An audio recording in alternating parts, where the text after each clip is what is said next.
So ayan mga tol, maayong gabi sa inyong tanan. Na ako diri karon sa Baha Balay ni Tibet, isang sikat na vlogger. Oo, ako siya gibisita. Wa siya kay Balo. Surprise ni. Ako siyang interviewon.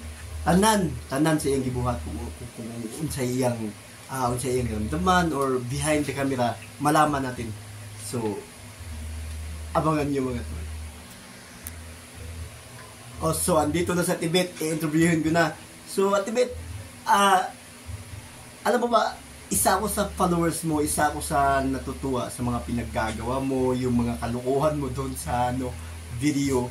Sa lahat ba ng mga yun Tibet, hindi ka pa napapagod? Paano mo ginawa yun? Dahil nalalaman namin sa mga vlog mo, nagtatrabaho ka pa, nagtitigla ka. So, paano mo ginawa yun? Marami nagtatanong sa akin kung paano mo nagawa yun. Magandang gabi at magandang umaga para bukas sa lahat ng mga followers, mga subscribers ko. Thank you very much ha. Nandito yung isa kong subscriber. Dinalaw ako ngayon dito sa pamamahay ko. Parang interviewin lang ako. Ako yun mga tol. Ako yun. So, super proud ako dahil nakita ko siya Tibet in person. Yes. So, Tibet, ano bang maipapayo mo sa mga sa mga vlogger natin na yung ginawa mo, kaya ba nilang gawin or paano mo ginagawa yun? Yes, of course. Lahat ng mga vlogger siguro, kapag ikaw maging vlogger, lahat ay magagawa mo. Kayang-kaya niyo yan. Yung mga ginagawa ko na tumutuntong sa lahat kung saan man ako, lumilipad ako na hindi niyo ako nakikita. Kung saan ako nagmula. Hindi ba parang may lahi gayat ang aswang Tibet, lumilipad ka daw Hindi naman palagi akong maging aswang. Minsan-minsan, may lahi akong aswang kasi lumilipad ako. Inamin ng isang vlogger na sila yung may lahing aswang ha, sa Tibet. Pero hindi halata dahil maganda si Tibet. Nye, maganda ba? Diba? Cute lang. Ito yung cute na aswang. So, may isa pa kong katanungan na Tibet, no? Bago tayo mapunta sa iba. Meron kasing iba nagtatanong kung bakit wala ka ba daw ibang trabaho, kung bakit mo daw nagawa lahat yun na nakikita nila sa video. Paano ba ginawa yun lahat sa Tibet? Ay, marami akong trabaho. Nagtitinda pa ako, nagbi-business ako. Pero lahat ng yan ay ini-divide ko yung mga oras ko. Lahat ng yan ay ini-estimate ko na kung paano ko sila gawin. Lalo na sa aking pagka-vlogger. Oo, magaling nga vlogger sa Tibet. Tsaka ito pa Tibet, no, nakikita din namin sa isang mga video mo, dun sa vlog mo na dumalaw ka dun sa puntod yata ng yumao mong asawa. Medyo maraming naiyak dun, maraming nag-comment. Ano bang pakiramdam Tibet pala sa isang babaeng mawalan ng isang minamahal? Or ilang taon na ba siyang nawala sa'yo? Yung aking yumaong asawa ay 1 taon mahigit na siyang nawala sa buhay ko. Kaya nung ako pumunta sa kanyang puntod, naiyak ako at umiyak talaga ako. Hindi biro. Kasi naramdaman ko yung nalungkot ako dahil wala siya sa buhay ko. Diba? Parang namimiss ko kung ano yung pagkatao niya, kung ano yung aming pagsasama ay aking naalala. Kaya, yun. Medyo malungkot ako. So, yun Tibet. So, nasabi mo nga, nabanggit mo na 1 taon ka ng byuda, no? So, Tibet, ito lang ha, may kunting katanungan lang kami. Sa ngayon ba, never fall in love again ba? Or meron na? Or bubuksan na ba ulit? Wala pa, wala pa. Kasi, sa tingin ko parang malabo pa eh. Wala pang kasiguraduhan, tsaka malabo talaga. Wala pa. Hindi pa sapat lahat ng nakikita ko sa isang tao na may gusto sa buhay ko. So sa pagbablog mo pala Tibet, no? Sino bang inspirasyon mo? Bakit mo napasok ng isang vlogger? Siyempre lahat naman tayo may inspirasyon, pero Tibet, sino bang inspirasyon mo? Bakit mo ba napasok na magiging vlogger? Ayan, pinasok ko ito sa vlogger kasi nalulungkot ako. Nung time na kumakain ako mag-isa ng hapon, dumating ako galing sa tindahan, kumakain ako, naisip ko kung ano-ano na yung mga naisip ko mapasok sa isipan ko, yung mga video ng asawa ko na siya namatay na hospital at hanggang na nailibing na siya kung saan yun lagi kong pinapanood. Kaya naisipan ko mag-vlog dahil parang makalimutan ko yung kung ano-ano yung nasa isip ko. Kaya yung vlog ko ang lagi ko na lang pinapanood. So, sa madaling salita pala, ang isang iniidolo nating vlogger na si Ate Beth, ay doon siya kumukuha ng lakas, no? Doon niya inhugot ang lakas para makalimutan lahat or malampasan yung mga sakit na nararamdaman doon sa pagbablog. Kaya pala minsan nakikita natin tumatalon, nagsusuot ng helmet. Tuwan-tuwa ako doon dahil ako isa ako sa umiidolo kay Ate Beth, subscriber. So nga pala Ate Beth, matanong nga pala kita, ilang taon ka na ba talaga? Kasi parang tingin namin, parang nasa 30 plus lang, so ilang taon ka na? Hello. Siguro, no, sasabihin ko yung totoo, mahigit na ako 50. Malapit na ako mag-senior. Biruin nyo naman mga tol, mahigit 50 na pala si Ate Beth, pero no, not obvious. Kasi titignan natin para siyang, sa akin lang, no, ako isa din akong vlogger, pero para sa akin, tingin ko sa kanya parang sa mga 38 o 39, ganun lang, pero 50 plus na pala. So Ate Beth, ito, may katanungan lang ako. Kasi nga na-i-vlog mo rin yung nagluluto ka, may karinderya ka. So ano bang mga niluluto mo sa araw-araw or ilan putahe ba yun? Dati nasa 13 putayang niluluto ko araw-araw. Ngunit hindi ko nakakayanin kasi sa ngayon din nag-iisa lang ako. Mostly ang naluluto ko is 10 recipes na lang.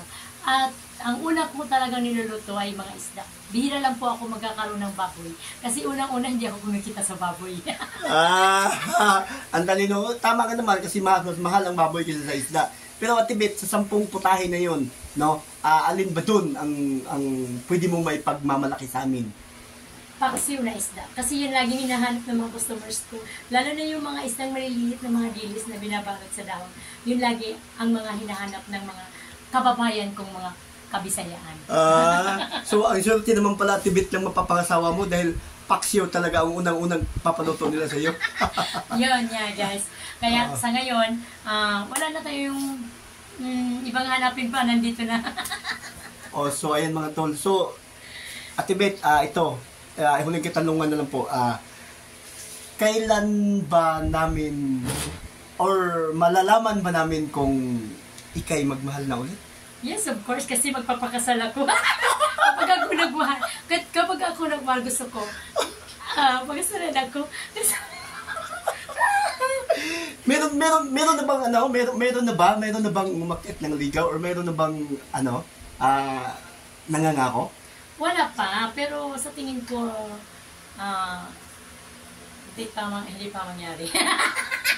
Alam niyo mga tol, hindi lang ako nakakahalata si Ate Beth in love. No.